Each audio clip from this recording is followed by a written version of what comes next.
பிரியமானவர்களே, இயேசு கிறிஸ்துவின் நாமத்தில் உங்களுக்கு என் அன்பின் வாழ்த்துக்கள். இந்த நாளிலும் ஜெபிக்கலாமாங்க நிகழ்ச்சியில் உங்களை பார்ப்பது எனக்கு அதிக சந்தோஷம். அதோடு உங்களோடு இணைந்து ஜெபிக்க போவது ஒரு பெரிய மகிழ்ச்சி. ஜெபம் ஒரு அற்புதமான அனுபவம்.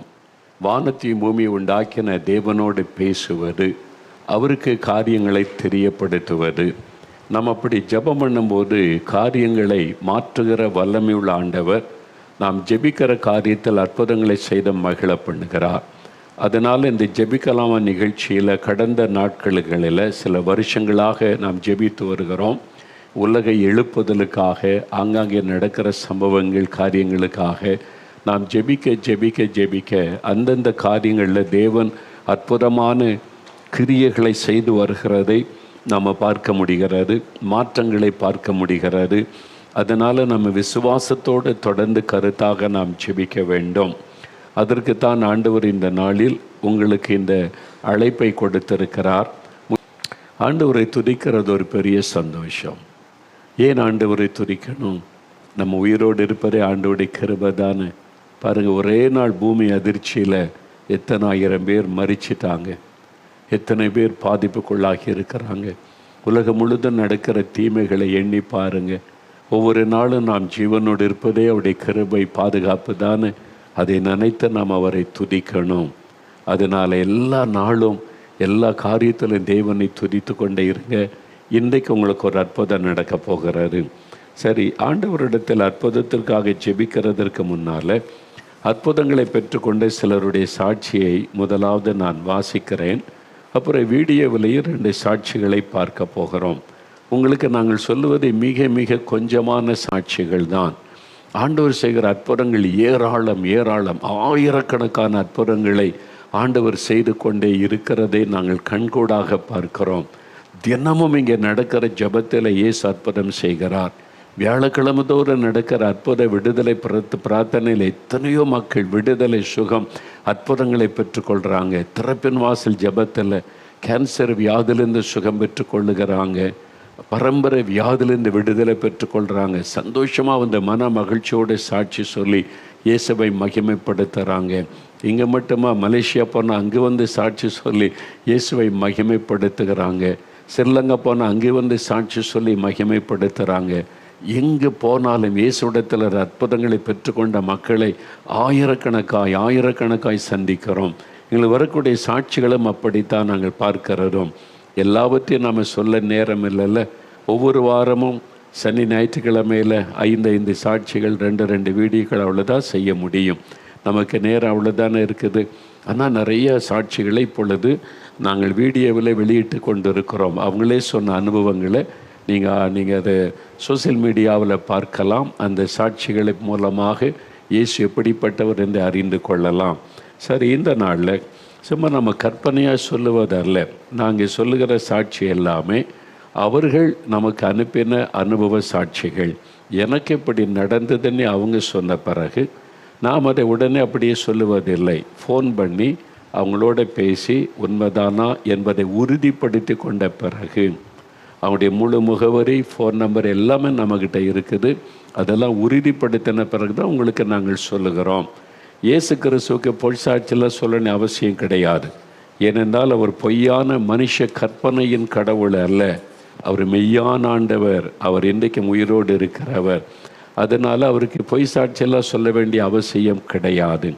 அதனால் எல்லாருடைய பெயர் முகவரியில் என்கிட்ட இருக்கிறது. எதுக்கு சொல்கிறேன்னா, நீங்கள் சந்தேகப்படாமல் விசுவாசிக்க ஆரம்பிங்க. நீங்கள் விசுவாசித்தா இவங்களுக்கு அற்புதம் செய்த இயேசு எனக்கு செய்யணும். அப்படி விசுவாசித்து ஜெபிச்சிங்கன்னா உங்கள் வாழ்க்கையில் அதே மாதிரி அற்புதத்தை இயேசு செய்வார். ஒருவருக்கு செய்துவிட்டு இன்னொருவருக்கு முடியாது என்று சொல்லுகிற ஆண்டவர் அல்ல. அவர் பட்சபாதம் உள்ள தேவனும் அல்ல. நீங்கள் அற்புதத்துக்காக வேண்டிக் கொள்கிறவர்கள் என்ன மதம், என்ன இனம், என்ன மொழி, ஏதோ இயேசுக்கு பார்க்க தெரியாது.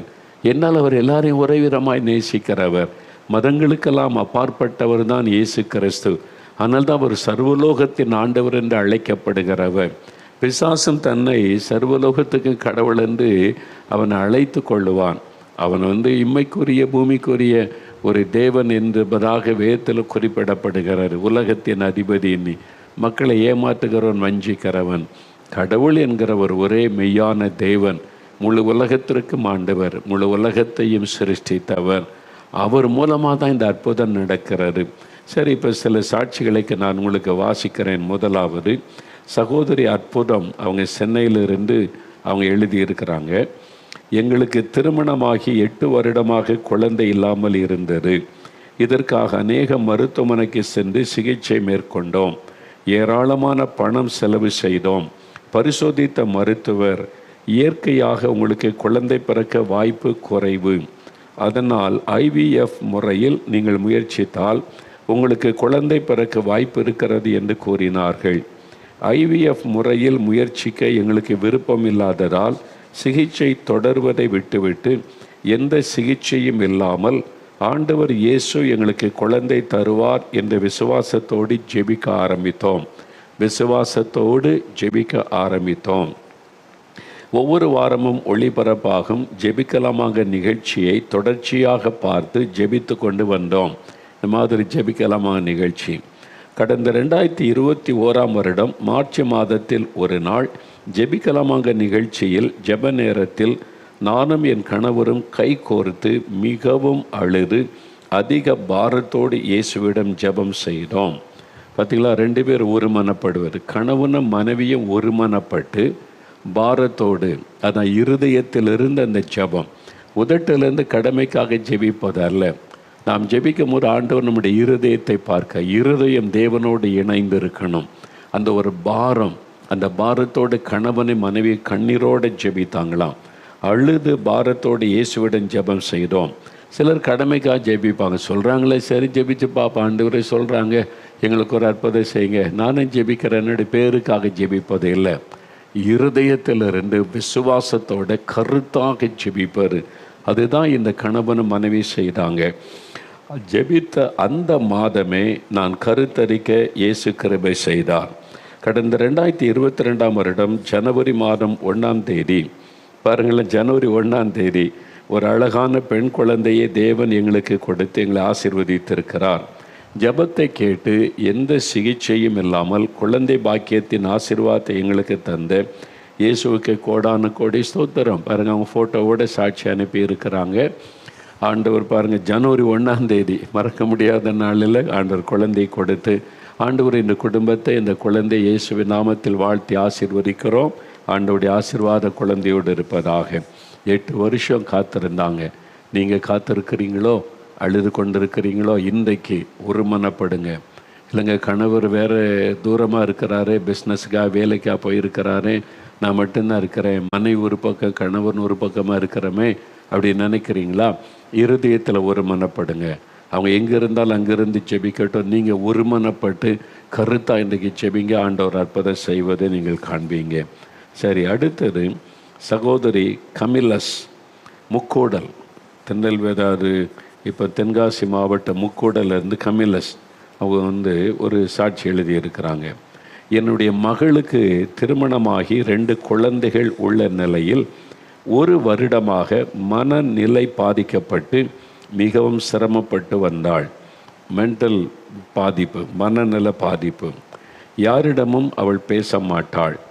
எப்பொழுதும் தனியாகவே இருப்பாள்.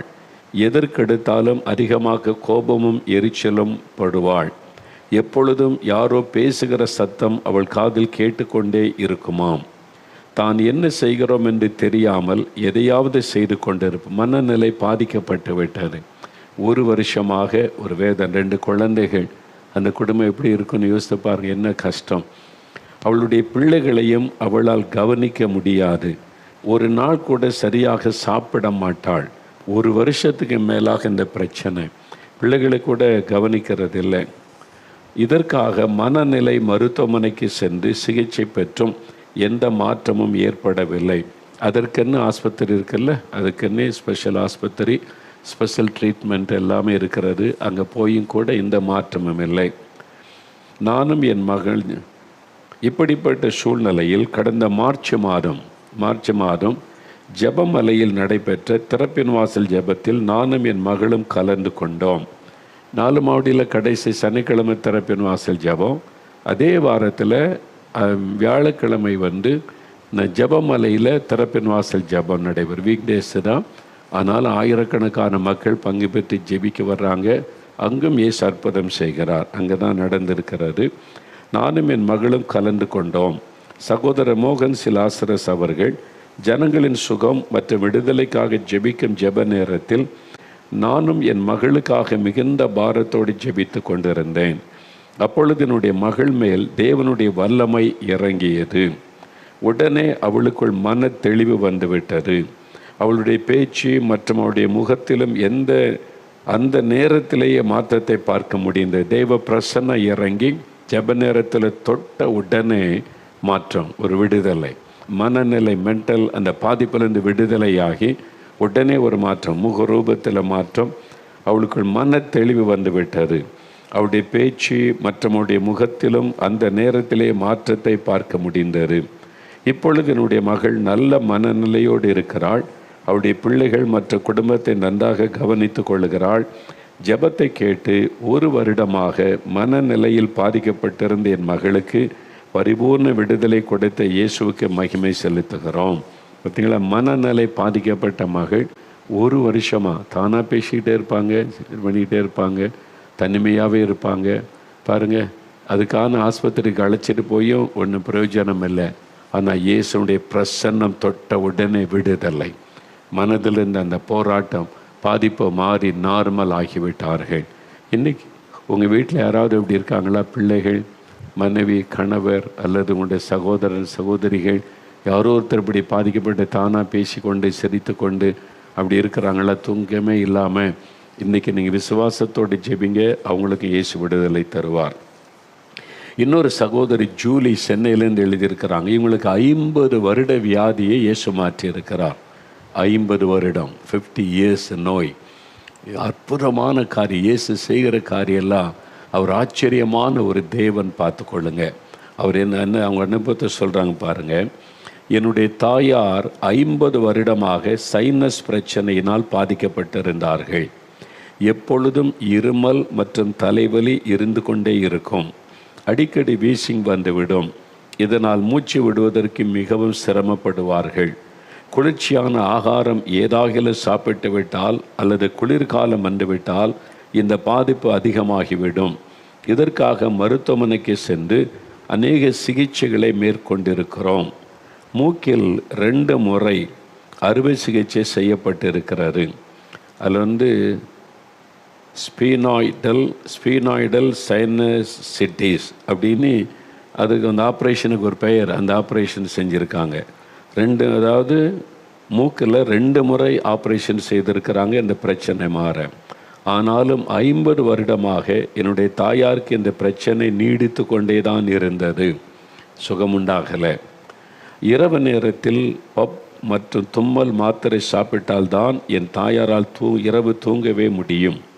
இப்படிப்பட்ட சூழ்நிலையில் கடந்த 2023ஆம் வருடம் செப்டம்பர் மாதத்தில் ஒரு நாள் ஜெபிக்கலாமாக நேரலை நிகழ்ச்சியை பார்த்தேன்.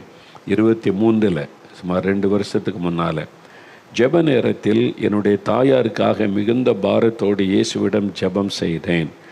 ஜெபித்த அந்த நாளிலிருந்து 50 வருடமாக என் தாயாருக்கு இருந்து வந்த வீசிங், தும்மல் மற்றும் தலைவலி பிரச்சனை முற்றிலும் நீங்கிவிட்டது. 50 வருஷ வியாதி. ஒரு நாள் ஒரு 2 நிமிடம் ஜெபிச்சிருப்பாங்க, கருத்தாக ஜெபிச்சாங்க, சுகமுண்டாகிவிட்டது. இப்பொழுது என் தாயார் நல்ல சுகத்தோடு இருக்கிறார்கள்.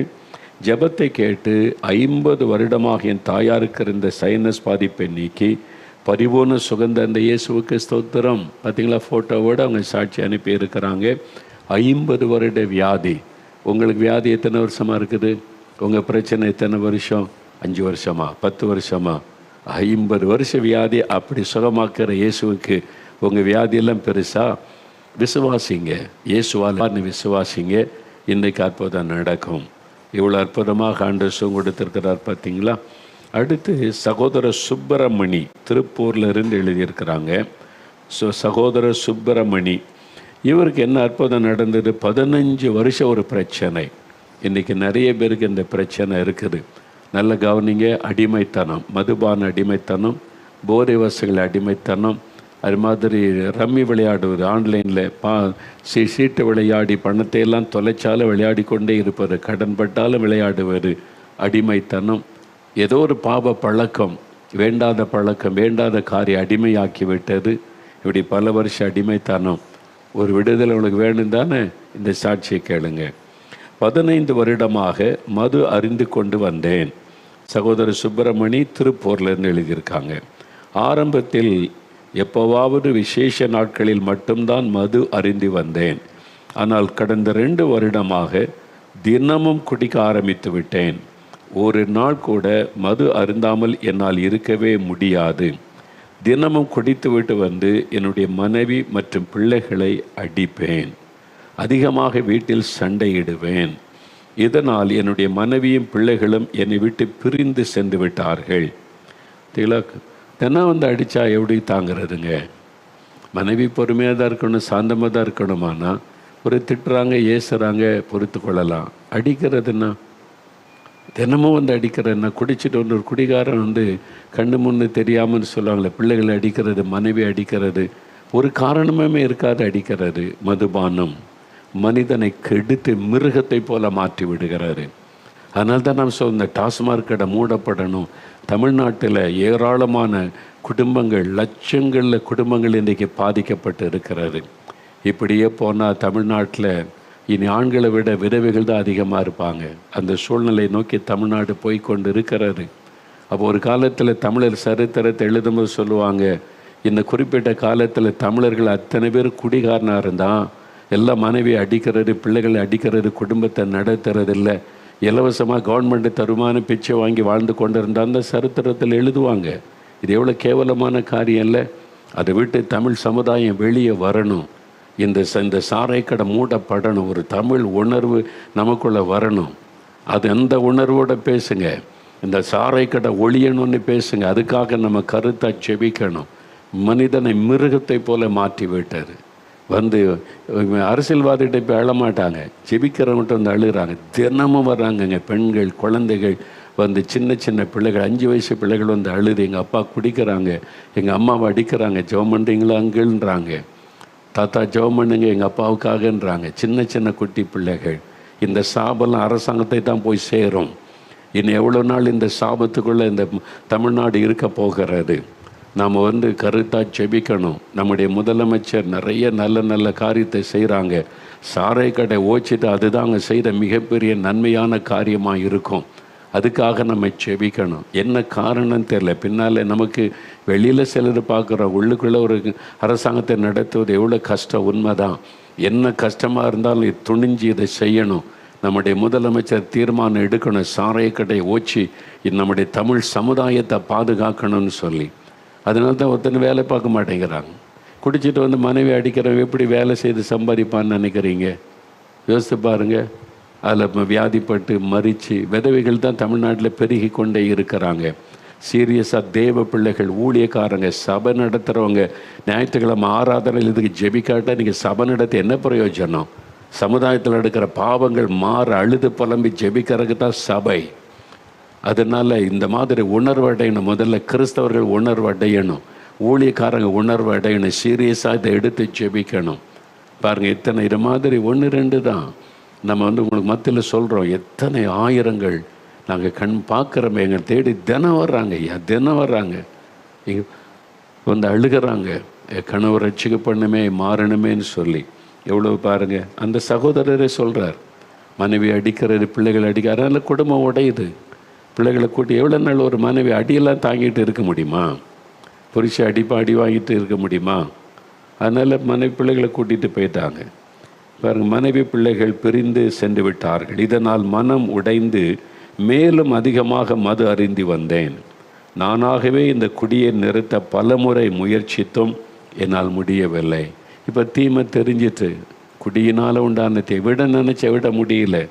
பாவம் செய்கிறவன் பாவத்துக்கு அடிமையாக இருக்கிறான், பாண்டேஜ் வந்து விட்டார். இதனால் வாழ்க்கையில் அதிகமாக வெறுப்பு எனக்கு ஏற்பட்டது. தற்கொலை செய்து மரித்து விட்டால் நல்லது என்று தற்கொலைக்கு முயற்சித்திருக்கிறேன். இப்படிப்பட்ட சூழ்நிலையில் கடந்த 2022 வருடம், 2022 கிட்டத்தட்ட 3 வருஷத்துக்கு முன்னால் டிசம்பர் மாதத்தில் ஒரு நாள் மது அருந்திவிட்டு வீட்டிற்கு வந்து ஜெபிக்கலாமாக நிகழ்ச்சியை நான் பார்த்தேன். 2 வருஷம் முன்னால் 22 டிசம்பரில் குடிச்சிட்டு வந்து ஜெபிக்கலாம். அதுதான் அவர் செய்த நல்ல காரியம். ஏன்னா நம்ம ஜெபிக்கிறோம்ல, இந்த மதுபானம் குடிக்கிறவங்க மனம் திரும்பணும், ரட்சிக்கப்படணும், விடுதலை அடைய நம்ம ஜெபிக்கிறோம்ல, அந்த ஜெபத்துக்கெல்லாம் பதில் பாருங்கள். இது 1 2 இல்லை, ஆயிரக்கணக்கான சாட்சிகள் இப்படி வந்து கொண்டே இருக்கிறது. ஆயிரக்கணக்கான மக்களுடைய வாழ்க்கையை இயேசு மறுரூபப்படுத்தி கொண்டே வருகிறார். பாருங்கள், நம்முடைய ஜெபம் கண்ணீர், நம்முடைய கண்ணீருக்கு ஆண்டவர் பதில் கொடுக்கிறார். பாருங்கள், அவர் என்ன சொல்கிறார், வீட்டிற்கு வந்து ஜெபிக்கலாம் நிகழ்ச்சியை பார்த்தேன். அதில் சகோதரர் மோகன் சி லாசரஸ் அவர்கள் பேசிய வார்த்தைகள் என்னை தொட்டது. ஒரு மனுஷனுடைய வார்த்தை தொட முடியுமா? தொட முடியாது. உங்களுடைய கண்ணீர், உங்களுடைய ஜெபத்தினால் ஆவியானவர் தொடுகிறார். ஆண்டவர் தொட்டார். ஜெப நேரத்தில் என்னை அறியாமலேயே நான் இயேசுவிடம் மிகவும் அழுது ஜெபம் செய்தேன். இதுதான் ஆவியானுடைய கிரியை. நம்ம ஜெபிக்கும் போது ஆவியானவர் எப்படி ஒரு ஆத்மாவை தொடுகிறார் பாருங்கள். என்னை அறியாமலேயே நான் அழுது ஆண்டவரிடத்தில் என்னை ஒப்பு கொடுத்து ஜெபித்தேன். ஜெபித்த மறுநாளில் இருந்தே நான் குடிப்பதை நிறுத்திவிட்டேன். இதுதான் இயேசு செய்கிற மிகப்பெரிய அற்புதம். எந்த மாத்திரையும் மருந்தும் செய்ய முடியாத அதிசயம் இயேசு செய்கிறார். எத்தனை வருஷ குடிகாரனாக இருந்தால் அப்படின்ற நேரத்தில் அவருடைய வாழ்க்கையை மாற்றி அமைக்கிறவர் இயேசு. அவர் மதம் மாற்றுகிறவர் அல்ல, மனிதனுடைய வாழ்க்கையை மாற்றுகிறவர். அதுக்கு தான் இயேசு வந்தார். குடிப்போது உடனே குடிப்பழக்கம் மாறிவிட்டது. குடிக்க வேண்டும் என்ற எண்ணம் என்னை விட்டு போய்விட்டது. 15 வருஷமாக தினமும் குடிக்கிற ஆள் ஒரே நாள் குடிக்கிற சிந்தை இல்லாமல் போயிட்டு, அதுதான் பெரிய அற்புதங்க. இந்த அற்புதத்தை இயேசுவை தவிர யாருமே செய்ய முடியாது. வியாதி சுகமாகனா கூட ஆகலாம். மாத்திரை டாக்டர்கிட்ட போனால் குணமாகிறோம், ஒரு ஆப்ரேஷன் பண்ண சில நோய்கள்லாம் சரியாயிரும், அப்படிலாம் இருக்குது. குடிகாரனை மாத்திரைக்கு ஆப்ரேஷன் இருக்குதா? ஏதாவது இருக்கிற மாற்று மருந்து இல்லை. என்னென்ன முயற்சி பண்ணி பார்க்குறாங்க. பல நாட்கள் சிலரை வச்சு ட்ரீட்மெண்ட் பண்ணி ஒரு சிலருக்கு சில மாற்றம். ஆனால் ஒரே நாளில் ஒரு ஜெபத்தில் முழுமையான மாற்றம், ஒரு விடுதலை என்பது இயேசுவால் மட்டும்தான் தர முடியும். அந்த நாளில் இந்த குடி போய்விட்டது. குடிக்க வேண்டும் என்ற எண்ணம் என்னை விட்டு போய்விட்டது. நான் குடிப்பதை நிறுத்தி 2 வருஷம் ஆகிறது. இப்போ 2 வருஷம் பிரிந்து சென்ற என் மனைவியும் பிள்ளைகளும் வந்து சேர்ந்து விட்டார்கள். பாவத்தினால் பிரிந்த குடும்பம் மறுபடியும் இணைக்கப்பட்டது. இப்பொழுது நான் மிகுந்த மகிழ்ச்சியோடு இருக்கிறேன். ஜெபத்தை கேட்டு 15 வருட குடிப்பழக்கத்தை என்னை விடுதலையாக்கின இயேசுவுக்கு ஸ்தோத்திரம். இயேசுதான் இந்த அற்புதத்தை செய்ய முடியும். பார்த்தீங்களா? ஒரு குடிகாரன் மனம் திரும்பும்போது அவருக்கு சந்தோஷம், மனைவிக்கு சந்தோஷம், பிள்ளைகளுக்கு சந்தோஷம், அந்த குடும்பத்தாருக்கு சந்தோஷம். இதுதாங்க இயேசு செய்கிறார். இதை போய் மரம் மாற்றுறாங்க நீ ஒரு கூட்டம் கூச்சல் போட்டுக்கிட்டே இருக்காங்க பாருங்கள். அவங்க தான் மத தீவிரவாதிகள். அவங்களுக்கு கடவுள் நம்பிக்கையெல்லாம் கிடையாது, கடவுள் பக்தியெல்லாம் கிடையாது, வெறும் மத தீவிரவாதம். அதை வச்சு அரசியல் பண்ணி பிழைப்பு நடத்துகிறவங்க. உண்மையாக பக்தி உள்ளவங்க நிறைய பேர் இருக்கிறாங்க, எல்லா மதத்தில் இருக்கிறாங்க. அவங்க பாருங்கள், துவைஷெல்லாம் காட்ட மாட்டாங்க, எல்லாரையும் நேசிப்பாங்க, எல்லாத்துக்கிட்டே அன்பாக இருப்பாங்க. நான் அதை பார்த்துருக்கேன். எத்தனையோ இந்து நண்பர்கள், இஸ்லாமிய நண்பர்கள் எவ்வளோ எங்களுடைய ஃப்ரெண்ட்ஷிப்பாக இருக்காங்க, ரொம்ப அன்பாக இருப்பாங்க, பாசமாக இருப்பாங்க, அதெல்லாம் இருக்காங்க. நம்ம செய்கிறதெல்லாம் தெரியும், உற்சாகப்படுத்துவாங்க. இத்தனை பேருடைய வாழ்க்கை மாறுது, நல்லா செய்யுங்கன்னு சொல்லுவாங்க. ஒரு சிலர் அலைகிறாங்க, அவன் குடிச்சிக்கிட்டே அலைஞ்சிக்கிட்டு மரம் மாற்றுறாங்கன்னு சொல்லி. எங்கே மரம் மாற்றுற? யாரை மாற்ற முடியும்? கட்சி விட்டு கட்சியை மாற்ற முடியலங்க. ஒரு மனைவியை அவன் விரும்புகிற கட்சிக்கு ஓட்டு போட வைக்க முடியுதா? புருஷனால் முடியாது. அவங்க விரும்புகிறது தான் ஓட்டு போடுவாங்க. ஒரு கட்சிக்கு ஓட்டு போடுறதே மாற்ற முடியல, எப்படி மதம் மாற்ற முடியும்னு சொல்கிறீங்க? இதெல்லாம் பிசாசனுடைய தந்திரம். ஒரு சில ஆட்கள் சொல்லுகிற வீணான வார்த்தைகள், பொய்யை பரப்பி அதை வச்சு பிழைப்பை நடத்துகிற ஒரு கூட்டம். அப்படி இல்லை. நீ சொல்லு, கடவுளை பற்றி சொல்லி குடிகாரனுக்கு விடுதலைக்குள்ளே நடத்து, கேன்சர் வியாதி உள்ள சுகத்துக்குள்ளே நடத்து, விபச்சாரக்காரனை பரிசுத்தத்துக்குள்ளே நடத்து. இப்படி ஆண்டவர் செய்கிறார்னு சொல்லு. அதை விட்டுட்டு மரம் மாற்றுறாங்கன்னா எங்கள் குடிகாரனுடைய வாழ்க்கையை இயேசு மாற்றுகிறாருங்க. 15 வருஷம் குடிகாரனுடைய வாழ்க்கை மாறுது, உடைந்த குடும்பம் கட்டப்படுகிறதுங்க. அதுதான் சுவிசேஷம், அதுதான் இயேசு, அதுதானே நாங்கள் சொல்லுகிறோம். இது வேண்டான்னா எப்படி இந்த மக்களுடைய வாழ்க்கையெல்லாம் என்னத்துக்கு ஆகிறது? யோசிங்க. அப்போது அது எல்லாருக்கும் நல்லா தெரியும். அந்த மாதிரி சின்ன ஒரு கூட்டத்தார் பண்ணுகிற கூச்சலெல்லாம் எல்லாருக்குமே நல்லா தெரியும். அவன் பிழைப்புக்காக செய்து கொண்டு இருக்க, ஒரு வேலையும் செய்ய மாட்டான். பார்த்தீங்களா? அவன் இதை வச்சு பிழைப்பு நடத்துகிறது தான் அவனுடைய வேலை. அது மாதிரி இப்போ பாருங்கள், இன்னொரு சாட்சி பாருங்கள். சகோதரி செல்வி ஆலங்குளத்திலேருந்து, தென்காசி மாவட்ட ஆலங்குளத்திலேருந்து சகோதரி எழுதியிருக்கிறாங்க. அவங்களுக்கு என்ன, நான் கடந்த ஜனவரி மாதத்திலிருந்து 2 மாதமாக மரண பயத்தினால் பாதிக்கப்பட்டிருந்தேன். 2 மாதமாக எப்பொழுதும் ஒருவித பயம் எனக்குள் இருந்து கொண்டே இருக்கும். என் மனதிற்குள் யாரோ பேசுகிற சத்தம் கேட்டுக்கொண்டே இருக்கும். பேசுகிற சத்தம் அதெல்லாம் எப்படிங்க கேட்கும்? உடனே அது சைக்காலஜிக்கல் ப்ராப்ளம் அப்படின்னு. சைக்காலஜிக்கலாக சில காரியம் இருக்கிறது உண்மை, எல்லாமே அப்படி கிடையாது. ஆனால் அதுக்கு இப்படி கேட்டால் அப்படி கேட்டால் பிசாசும் கிடையாது, பேயும் கிடையாது, பேசுகிறதும் கிடையாதுன்னு சொல்லுவாங்க. அது உண்மை கிடையாது. கடவுள்னு ஒருத்தர் இருக்கிறார்ல, பிசாசுன்னு ஒன்று இருக்குது, கட்டாயம் இருக்கிறையே செய்கிறார். மந்திரவாதம்னு இருக்குல்ல, மந்திரவாதம் பண்ணுறாங்கல்ல, பிலிசுன்னு செய்கிறாங்கல்ல, அது எதை வச்சு செய்கிறாங்க? பிசாசுன்னு ஒன்று இருக்குதில்ல, அது பேசுது, மனுஷனுடைய உள்ளத்தில் பேசுகிறாரு. ஆனால் அது இதெல்லாம் அனுபவம். இது மாதிரி ஆயிரக்கணக்கான பேர் சாட்சி சொல்லியிருக்கிறாங்க, 1-2 கிடையாதுங்க. அப்போ எப்படி அவங்க சொல்கிறார், 2 மாதம் அது என்ன பேசுது பாருங்கள். என் மனதிற்குள் யாரோ பேசுகிற சத்தம் கேட்டுக்கொண்டே இருக்கும். இன்னும் 2 மாதத்தில் நீ மரித்து விடுவாய் என்று திரும்ப திரும்ப சொல்லிக்கொண்டே இருக்கும். நீ செத்து போயிடுவ, 2 மாதத்தில் மறிச்சிடணும். உள்ளுக்குள்ளே யாரோ பேசுகிற சத்தம். இது யார் பேசுவது? மரணத்துக்கு அதிகாரியாகிய பிசாசு. அவன் தான் மரணத்தை குறித்து செத்து போயிடுவேன்னு பேசியிருக்கிறான். அப்போ இதை குறித்து யாரிடமும் சொல்லாமல் நானாகவே யோசித்து பயந்து கொண்டே இருப்பேன். நாளடைவில் என் கணவரிடமும் என் மகளிடமும் நான் 2 மாதம்தான் உயிரோடு இருப்பேன், அதற்கு பிறகு மரித்து விடுவேன் என்று நானாகவே என் வாயினால் சொல்ல ஆரம்பித்து விட்டேன். பார்த்தீங்களா, முதல்ல உள்ளத்தில் இருந்த சத்தம், இப்போ அவங்க அதை உள்வாங்கி கொண்டு ஏற்றுக்கொண்டு அவங்க வாயினால் சொல்ல ஆரம்பிச்சிட்டாங்க. கணவர்கிட்ட மகள்கிட்டலாம் இந்த 2 மாதம் நான் உயிரோடு இருப்பேன், நான் செத்து போயிடுவேன்னு சொல்லி. பார்த்திங்களா, அது ஒரு பிசாசுடைய தந்திரம், ஒரு ஆத்மாவை வஞ்சித்து அவங்களை மரணத்துக்கு எதிராக நடத்துவது. அது இப்படிப்பட்ட சூழ்நிலையில் கடந்த மார்ச் மாதம் 1ஆம் தேதி ஜெபமலையில் நடைபெற்ற முழுஇரவு ஜெபத்தில் கலந்து கொண்டேன். நம்முடைய ஜெபமலையில் முழுஇரவு ஜெபம் 1ஆம் தேதி நடந்ததில்ல, அதில் இறுதி ஜெப வேளையில் கலந்து கொண்டவர்களின் சுகம் மற்றும் விடுதலைக்காக சகோதரர் அவர்கள் ஜெபித்தார்கள். அப்பொழுது குறிப்பாக மரண பயத்தினால் பாதிக்கப்பட்டவர்களுக்காக ஜெபித்தார்கள். அப்பொழுது நானும் இணைந்து விசுவாசத்தோடு இயேசுவிடம் ஜெபம் செய்தேன். அப்படி நான் ஜெபித்து கொண்டிருக்கிற அந்த நேரத்தில் சகோதரர் அவர்கள் என்னுடைய பெயரை சொல்லி அழைத்து, உங்கள் ஜெபம் கேட்கப்பட்டது, மரண பயத்திலிருந்து ஆண்டவர் இயேசு உங்களை விடுதலையாக்குகிறார் என்று சொல்லி ஜெபித்தார்கள். அந்த நேரத்திலிருந்து எனக்குள்ள இந்த மரண பயம் நீங்கிவிட்டது. இவ்வளோ ஆச்சரியம் இல்லை? முழுஇரவு ஜெபத்தில் வந்திருக்கிறாங்க. இந்த 2 மாதமாக மரண பயம், தூங்க முடியல, அந்த ஆவி பேசிக்கிட்டே இருக்கு, தற்கொலை பண்ணி செத்து போய் 2 மாதம்தான் உயிரோடு இருப்பேன்னு சொல்லி இப்போ அந்த பயம் கலக்கம். இப்போ ஆண்டவர் இயேசு அதை பெயரையும் சொல்லுகிறார், பிரச்சனையும் சொல்லுகிறார், விடுதலை சொல்லுகிறார், விடுதலை உண்டாகிவிட்டார். இதுதாங்க கடவுளுடைய அற்புதம். இப்படி அற்புதம் செய்கிற ஆண்டவரை நீங்கள் பார்த்துருக்கிறீங்களா? குறி சொல்கிற ஆளை பார்த்துருப்பீங்க. குறி சொல்கிறத கடவுள்னு நீங்கள் நம்புறீங்களா? அது குறி சொல்கிற ஆவின்னு நீங்களே சொல்லுவீங்கள்ல. எனக்கு தெரியும், நிறைய பக்தி உள்ள இந்துக்கள் குறி சொல்கிறத நம்ப மாட்டேன். அது பிசாசு வச்சு குறி சொல்கிறாங்க, காசு வாங்கிட்டு. நான் அதை நம்ப மாட்டேன்னு பெரும்பாலான இந்துக்கள் சொல்லுவாங்க. அவங்களுக்கு நல்லா தெரியும் அது ஒரு ஆவி, குறி சொல்லுகிற ஆவி என்பதாக. அதனால் இதெல்லாம் இந்த உலகத்தில் நடக்கிறது. நாம் அறிந்து கொள்ள, கடவுளுக்கும் பிசாசின் ஆவிகளுக்குள்ள வித்தியாசத்தை அறிந்து கொள்ளணும். சும்மா எல்லாத்தையுமே கடவுள்னு நம்பிட முடியாது. எப்படி கடவுள்னா எப்படிப்பட்டோ நமக்கு தெரியணும்ல, அறிந்து கொள்ளணும். பாருங்கள், ஆண்டவர் பெயரை சொல்கிறாரு, பிரச்சனை சொல்லுகிறார், விடுதலை சொல்லுகிறார், விடுதலை ஆகிற்று. அந்த நாளிலிருந்து எனக்குள்ள இந்த மரண பயம் நீங்கி விட்டார். இப்பொழுது அந்த சத்தம் என் மனதில் கேட்பதில்லை, அந்த பேசின ஆவி போய்விட்டார்.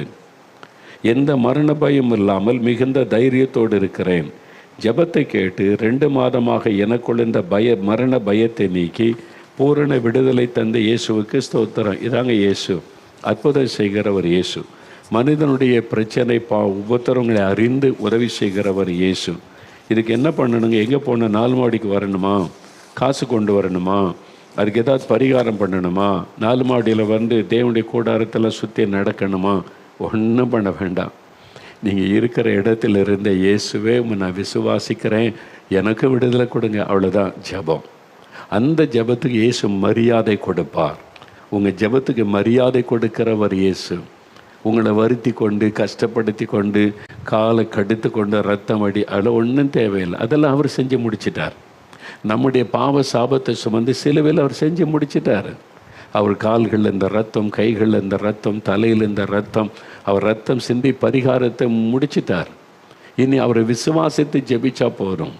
இனி உங்கள் வீட்டில் இப்போ உங்கள் பக்கத்தில் தானே அவர் நிற்கிறாரு.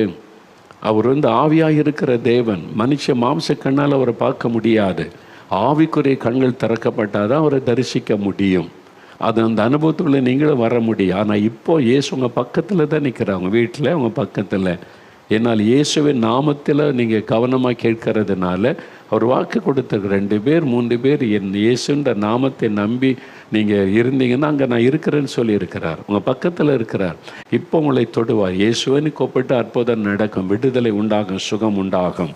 அதுதான் நீங்கள் பார்க்க போகிறீங்க. சரி, இப்போ 2 சாட்சிகளை வீடியோவில் பார்க்க போகிறீங்க. அப்புறம் நம்ம ஜெபிக்க போகிறோம். ஒரு 5 நிமிடம் தான் ஜெபம், அதில் அற்புதம் நடந்துடும். இந்த 2 சாட்சியில் சகோதரி இலக்கியா கோயம்புத்தூரில் இருந்து அவங்க சொல்லி இருக்கிறாங்க. 11 வருஷம் அவங்களுக்கு இருந்த நிந்தை மாற இயேசு அற்புதம் செய்தார். நல்ல கவனிங்க, குழந்தை இல்லாமல் இருக்கிறவங்க இந்த சாட்சியை கேளுங்க. இன்றைக்கு உங்கள் ஜெபத்துக்கு ஆண்டவர் அற்புதம் செய்ய போகிறார். சாட்சியை நீங்கள் 11 வருடம் நிந்தை, குறைவு, அவமானங்கள் இல்லை, குழந்தை இல்லைன்றது வருத்தம் ஒரு பக்கம்.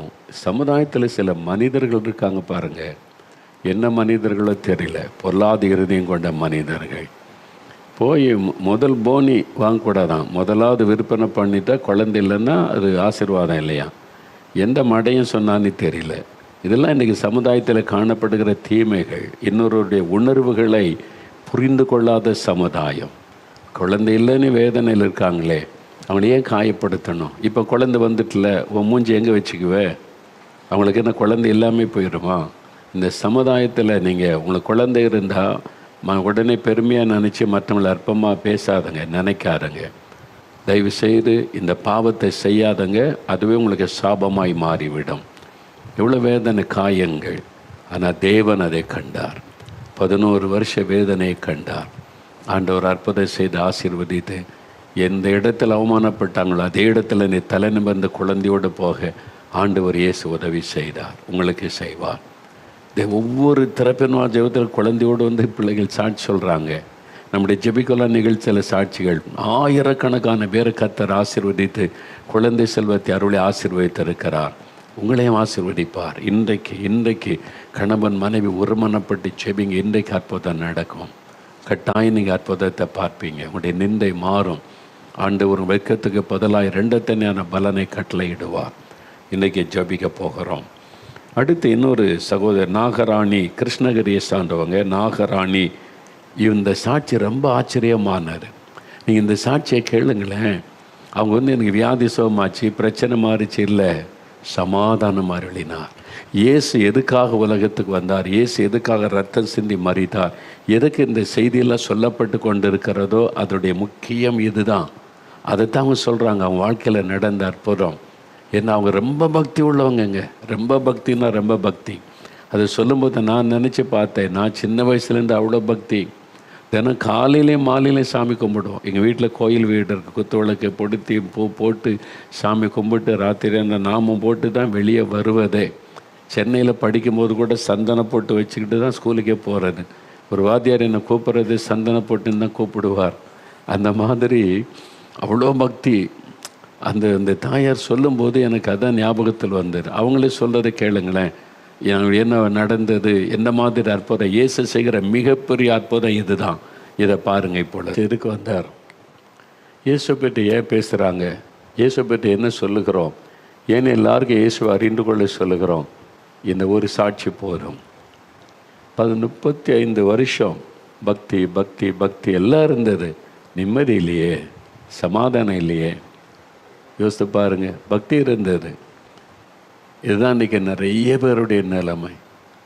ஏதாவது ஒன்று சொல்லி அதை செஞ்சுப்பார், இதை செஞ்சுப்பார், அதை செய் மாற்றி மாற்றி ஒரு அந்த பரிகாரம் செய், இங்கே போ அங்கே போ, இப்படியே நாட்கள் கழிந்து விட்டார். என்றைக்கு தான் நம்ம சமாதானம் வரும், என்றைக்கு தான் பாவத்தில் விடுதலை வரும், நிம்மதி வரும்? இயேசு என்கிற சரியான ஆண்டவிடத்தில் வரும்போது தான். அந்த தாயார் பாருங்க, அவங்க எளிமையாக அவங்களுடைய அனுபவத்தை அப்படியே சொல்லியிருக்கிறாங்க. அவங்க பெற்றுக்கொண்ட சமாதானம் எல்லாம் எனக்கு இருக்குது. நிம்மதி, சமாதானம் இயேசு தந்தார். இதாங்க இயேசு கிறிஸ்து கொடுக்கிறது. அவங்க சொன்னாங்களே, நான் மதம் மாறலை, இயேசு மனதை மாற்றினார். நிம்மதி இல்லாமல் இருந்து எனக்கு சமாதான சந்தோஷம். இன்றைக்கி அதிகாலை 5 மணிக்கு எழும்பி 1.5 மணி நேரம் முழங்கால் நின்று ஜெபிக்கிறாங்க. ஐயா ஊழியக்காரங்க கேட்டுக்கொள்ளுங்க, விசுவாசிகள்னு சொல்கிறோமே, கிறிஸ்தவங்கன்னு சொல்கிறோமே, பரம்பரை கிறிஸ்தவங்க, 6 மாதம்தான் ஆகுது. 6 மாதத்துக்குள்ளே அவங்க எப்படி ஜெபிக்கிறாங்க. என்ன சொல்ல, இயேசுக்காக நான் ஏதாவது செய்யணுமே, இந்த வயசான காலத்தில் தெரிந்து கொண்டார், எனக்காக உயிர் கொடுத்த ஆண்டவருக்கு நான் என்ன செய்கிறது, அவனுடைய ஏக்கமெல்லாம் இது பார்த்தீங்களா. இன்றைக்கி பரம்பரை கிறிஸ்தவங்களுக்கு நிறைய இயேசுக்கிட்ட என்ன கிடைக்கும், நம்மளை பணக்காரனாக்குவார், வீடு தருவார், காரு தருவார்னு இதையே சொல்லி ஏமாற்றி கொண்டு அலைகிறோமே. அந்த தாயார் சொல்லதை பாருங்கள், எனக்காக உயிர் கொடுத்த இயேசுக்கு நான் என்ன செய்கிறது. இதாங்க உண்மையான சீஷத்துவம். அவங்க தான் உண்மையான சீஷி. கற்றுக்கொள்ளுங்க. இன்றைக்கு ஆண்டவர் கிறிஸ்தவர்களோடு பேசுகிறார், ஊழியக்காரங்களோடு பேசுகிறார். அதிகாலை எழும்பி முழங்கால் என்ன ஜெபிக்கிறாங்களே, இயேசுவை ஏற்றுக்கொண்டு 6 மாதம்தான் அங்கே தான் ஆகுது. இவ்வளோ பக்தியாக இருந்தவங்க. ஆனால் நாம் என்ன செய்து கொண்டு இருக்கிறோம். நம்மோடு ஆண்டவர் பேசுகிறார். பக்தியோடு தெய்வத்தை தேடுறீங்களே, ராத்திரி பகலாக தேடுறீங்களே, இன்றைக்கி என்ன பெற்றுக்கொண்டீங்கன்னு யோசித்து பாருங்கள். மெய்யான சமாதானம். சும்மா வீம்புக்காக சிலர் சொல்லுவாங்க, எங்கிட்ட அது இருக்குதுக்குன்னு. இந்த வீம்பு பேச்சல்ல, ரியல் எக்ஸ்பீரியன்ஸ். அவங்க எவ்வளோ கண்ணீரோடு தொடப்பட்ட அனுபவத்தோடு அவங்க பேசினாங்க. இயேசு எனக்கு சமாதானம் கொடுத்தா, நிம்மதி கொடுத்தா. அதுக்கு தான் இயேசு வந்த, என்னுடைய சமாதானத்தை உங்களுக்கு தருகிறேன். யோவான் 14:27 என்னுடைய சமாதானத்தை உனக்கு தருகிறேன். அதான் இயேசு கிறிஸ்து கொடுத்த வாக்கு தத்தம். அப்படி தேவ சமாதானத்தை தருவார். அதுக்கு தான் சிலுவையிலே மரித்தார். நம்முடைய சமாதானத்துக்காக சிலுவையில் ரத்தம் சிந்தி மரித்து பரிகாரத்தை ஏற்படுத்தினார். பாவத்துக்கு பரிகாரத்தை ஏற்படுத்தினவர் இயேசு கிறிஸ்து மட்டும்தான். அவரால் தான் பாவத்தை மன்னித்து சமாதானம் தர முடியும். மற்ற எல்லாமே நம்மகிட்ட இந்த காசு பிடுங்குகிற காரியம் தானே தவிர, ஒன்று இல்லாட்ட ஒன்று சொல்லிக்கிட்டே இருப்பாங்களே தவிர, அல்லது உனக்கு பிறந்த நேரம் சரியில்லை, கிரகம் சரியில்லை, ராசி சரியில்லை, இந்த ராசியில் பிறந்திருந்தால் இது நடந்திருக்கும், இந்த ராசியில் பிறந்திருந்தால் இது நடக்கும் அப்படின்னு சொல்லி இப்படிலாம் சொல்லி நம்மளை ஏமாற்றி கொண்டே இருப்பாங்க. இந்த ராசியும் பிறந்த தேதி அதெல்லாம் இல்லைங்க. நம்மளை சிருஷ்டித்த தேவன், அவரை அறிந்து கொண்டாலே போதும். நிம்மதி, சமாதான, ஆசீர்வாதம், மகிழ்ச்சி நம்முடைய வாழ்க்கையில் வந்துடும். அந்த இயேசு உங்களோடு பேசுகிறார். இப்போ நம்ம ஜெபிக்க போகிறோம். ஆண்டோட ஒரு 5 நிமிடம் முடிந்தால் முழங்கால் படிட்டு கொள்ளுங்க. முழங்கால் படிட்டு ஜெபித்த பழக்கம் இல்லைன்னா உட்கார்ந்து கொண்டே ஜெபிக்கலாம். உங்களுடைய இருதயத்தில் கை வைத்து, இயேசுவே எனக்கு இந்த நிம்மதி வேணும், இந்த சமாதானம் எனக்கு வேணும், இந்த சமாதான சந்தோஷ நிம்மதி எனக்கு வேணும். நான் சமாதானம் இல்லாமல் இருக்கிறேன், பக்தியாக இருக்கிறேன், நான் சமாதானம் இல்லை. இயேசுவே எனக்கு இந்த சமாதானம் தாங்க, பாவத்தை மன்னிங்க, பாவத்திலிருந்து விடுதலை கொடுங்க, என் இருதயத்தை உங்கள் ரத்தத்தினால் கழுவுங்க. நீங்கள் தான் என் பாவத்தை மன்னித்து என் இருதயத்தை கழுவ முடியும். கழுவி பரிசுத்தப்படுத்துங்க. இருதயத்தில் கை வைத்து உள்ளத்தில் வாங்க, எனக்கும் சமாதானம் தாங்க. இந்த அருமையான தாயாருக்கு கொடுத்தீங்களே, எனக்கும் தாங்க ஆண்டவரேன்னு கேளுங்க. நீங்கள் வியாதியஸ்தர்கள் வியாதியுள்ள இடத்துல கை வைத்து, இயேசுவே தொடும், சுகமாக்கும், அற்புதம் செய்யணும்னு கேளுங்க. குழந்தை செல்வம் வேணும்னு கேளுங்க. என்ன ஆசீர்வாதம் வேணுமோ கேளுங்க. இயேசுன்னு பெயரை சொல்லி கூப்பிடுங்க. இயேசுவே என்னை ஆசீர்வதியும், இயேசுவே எனக்கு அற்புதம் செய்யும், இயேசுவே சமாதானம் தாரும், இயேசுன்ற பெயரை சொல்லுங்கள். ஆண்டவர் இப்போ அற்புதம் செய்கிறார். குழந்தை இல்லாத நிலைமையில் இருக்கீங்களா, இயேசுவேன்னு கூப்பிடுங்க. கணவன் மனைவி சேர்ந்து கேளுங்க, எனக்கு நிம்மதி வேணும் ஆண்டவரே, சமாதானம் வேணும் ஆண்டவரே, பாவ சாப தோஷெல்லாம் நீங்கணும் ஆண்டவரே, என் கெட்ட நேரமெல்லாம் மாறணும் ஆண்டவரே. தோஷன்றாங்க, நீ பிறந்த நேரம் சரியில்லைன்றாங்க, உன்னுடைய ராசி சரியில்லை, அதனால் இப்படி தான் இருக்குன்றாங்க. இயேசுவே நீங்கள் எல்லாத்தையும் மாற்ற வல்லமையுள்ள ஆண்டவர் தானே. எனக்கு ஒரு ஆசீர்வாதமான ஒரு நிம்மதி சமாதானம் வேணும் கேளுங்க. இயேசுவே நீ கூப்பிடுங்க. இன்று முதல் உங்களுடைய வாழ்க்கையில் நிம்மதி சமாதான ஆசீர்வாதம் உண்டாகிறது. சாபங்கள் மாறுகிறது, தோஷங்கள் நீங்குகிறது, தடைகள் மாறுகிறது, வியாதிகள் விலகுகிறது, சாப கட்டுகள் மாறுகிறது இயேசுவின் நாமத்தில். இந்த சாபத்தினால் உண்டான பாதிப்புகள் எல்லாம் விலகுகிறது இயேசுவின் நாமத்தில். இயேசுவே என்னை ஆசீர்வதியும். இயேசுவே கற்பத்தின் ஆசீர்வாதம் உண்டாகட்டும். ஆண்டவர் நீங்கள் கேட்கிறதை பொழுது தந்து கொண்டிருக்கிறார்.